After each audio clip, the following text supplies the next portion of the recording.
Assalomu alaykum aziz tomoshabinlar, tezkor va muhim yangiliklarimizni o'tkazib yubormaslik uchun kanalimizga obuna bo'lishni unutmang. Bugungi dasturimiz davomida bugun dollarning rasmiy kursi o'zgardi.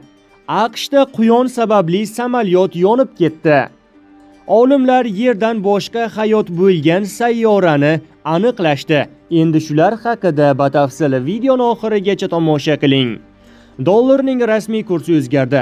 O'zbekiston Respublikasi Markaziy banki xorijiy valyutalarning o'zbek so'miga nisbatan 18-aprel kuni amalda bo'ladigan qiymatini belgiladi. Unga ko'ra dollarning rasmiy kursi 30.16 so'mga tushdi va 12.964.43 so'mni tashkil qildi. Yevro kursi ham 17.40 so'mga pastlab 14.744.45 so'm etib belgilandi. Rossiya rubli esa 0.60 so'mga ko'tarilib 158.28 so'mni tashkil etdi deyilgan xabarda. AQShda samolyot quyon sababli yonib ketdi. 16-aprel kuni AQShning Denver shahrida United Airlines aviakompaniyasiga tegishli Boeing 737 samolyotining dvigateli quyon sababli yonib ketdi. Bu haqda ABC News xabar berdi. Ma'lum qilinishicha, hodisa samolyot Denverdan Kanadaning Edmonton shahriga uchib ketayotganda bo'lgan. Bu vaqtda layner bortida 153 yo'lovchi va 6 ekipaj a'zosi bo'lgan. Samolyot salondan olingan kadrlarda ko'rinadiki, dvigatel yonib ketgandan keyin bortda vahima boshlanib ketgan. Layner qaytadan Denver aeroportiga qo'nishga majbur bo'lgan. Jabrlanganlar yo'q. Yo'lovchilar boshqa samolyotga Edmontonga jo'natilgan. Qo'shimcha qilinishicha, hodisa tergovi bilan AQSh Federal aviatsiya boshqarmasi shug'ullanmoqda.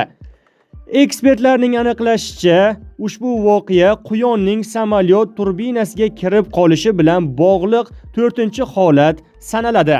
Qolaversa, aviakompaniyaning o'zi ham ushbu holatga quyon sababchi bo'lganini tasdiqlagan. Olimlar yerdan tashqaridagi hayotning eng asosli dalillarini topdi. Buyuk Britaniyaning Cambridge universiteti olimlari jamoasi yerdan tashqarida hayot mavjudligiga oid dalillarni aniqladi. Bu dalillar K2-18b egzoplanetasi atmosferasida mavjud bo'lgan organik birikmalarda mujassam.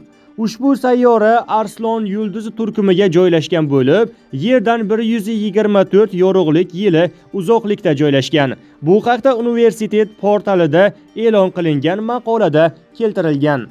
Yerda dimetil sulfid va dimetil disulfid asosan dengiz, fitoplankton kabi tirik mikroorganizmlar tomonidan ishlab chiqariladi.